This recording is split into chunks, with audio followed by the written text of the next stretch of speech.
Understanding I थी कि ये डिस्प्यूट्स जो हैं वो बायलैटरली डील होंगे।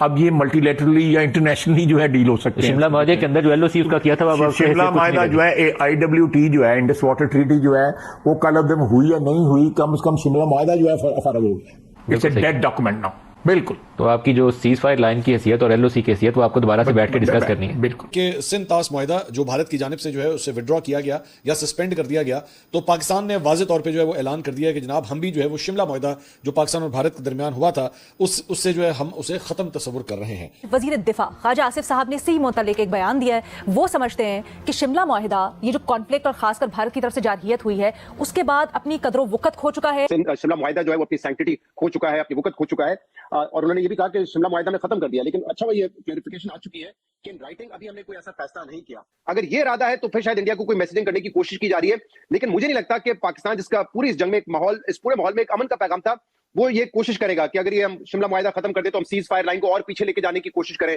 जो हिस्सा इंडिया के पास है मकबूजा कश्मीर उसको लेने की कोशिश करें। मुझे नहीं लगता कि इस माहौल में हमने जो एटलीस्ट देखा है पाकिस्तान का मौक़िफ़ उसमें ये करने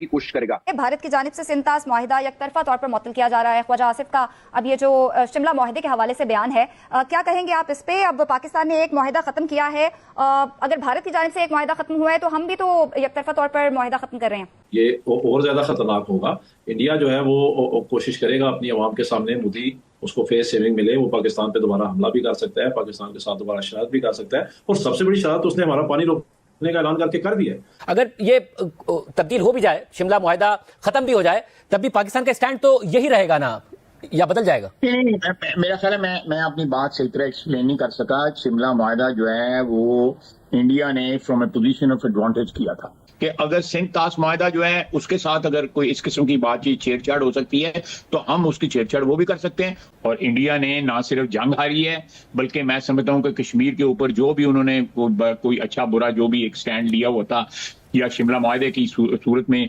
हमारा स्टैंड जो कमजोर हुआ था वो रिवर्स हो गया। For the sake of debate, अगर पाकिस्तान करता है मनसूख खत्म कर देता है मुआहिदा, तो इससे क्या हासिल होगा? देखिए, पाकिस्तान हो सकता है कि ख्वाजा साहब या कुछ लोगों के जहन में हो कि अगर हम ये मुआहिदा खत्म कर दें तो फिर यूनिलैटरल जो बायलैटरल चीजें पे नहीं होगी, फिर इंटरनेशनल इन्वॉल्वमेंट होगी। तो सवाल ये है कि इंडिया क्यों मानेगा? फिर इंडिया तो स्ट्रेस करेगा कि according to the Shimla agreement हम पाबंद हैं इस चीज के।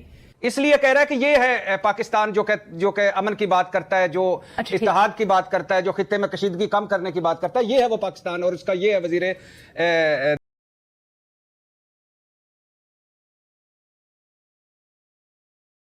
दिफा। और जो वो बयान देता है मोदी, उससे मुझे तो लगता नहीं है कि जंग अभी कहीं गई है, अभी तो बादल उसके मंडला रहे हैं सर पे। वो और उसके जो चंद साथी हैं जो शिद्दत पसंद लोग हैं, और वो एक हिंदुत्व की जो थ्योरी है या आइडियोलॉजी जो है उसको परसू कर रहे हैं, वो लोग किसी भी हद तक जा सकते हैं। उनका जो एक साख जो है जो मट्टी में मिली है वहाँ पे, उसको रिट्रीव करने के लिए मोदी हैज़ बैडली लॉस्ट, और उसके साथ जो राजनाथ और अमित शाह वगैरह, ये एक 4-5 का जो टोला है, दे हैव बैडली लॉस्ट।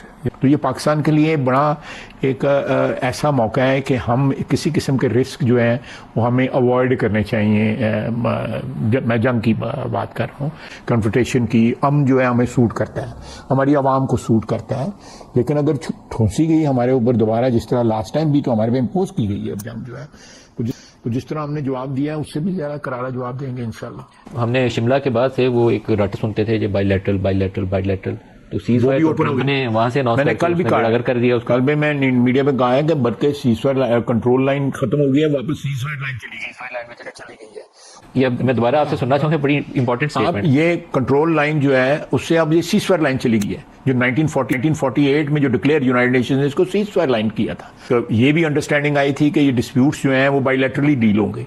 अब ये मल्टीलैटरली या इंटरनेशनली जो है डील हो सकते हैं। शिमला माहदे के अंदर जो एलओसी उसका किया था, शिमला माहदा जो है IWT जो है इंडस वाटर ट्रीटी जो है वो कल अदम हुई या नहीं हुई, कम से कम शिमला माहदा जो है फर्क हो गया। It's a dead document now. बिल्कुल। तो आपकी जो सीज फायर लाइन की हैसियत और एलओसी की हैसियत वो आपको दोबारा से बैठ के डिस्कस करनी है। बिल्कुल कि ये जंगबंदी लाइन है, आप बताओ। हाँ बिल्कुल, ये जंगबंदी लाइन है। जो चीजें ओवर द डेकेड्स जो है कुछ कुछ हमने स्टेप बैक किया हुआ था, हम वापस 48 वाली सिचुएशन के ऊपर आ गए हैं, जिसके ऊपर पंडित जवाहरलाल नेहरू के बयानात हैं और उन्होंने एक्सेप्ट की हुई है। यूएन सिक्योरिटी काउंसिल में जहां मामला गया था वहीं पे वापस पहुंचे। वजीर दिफा ख्वाजा आसिफ साहब ने इसी मुतालिक एक बयान दिया है। वो समझते हैं कि शिमला मुआहिदा, ये जो कॉन्फ्लिक्ट और खासकर भारत की तरफ से जारहियत हुई है, उसके बाद अपनी कदर वक़्त खो चुका है। शिमला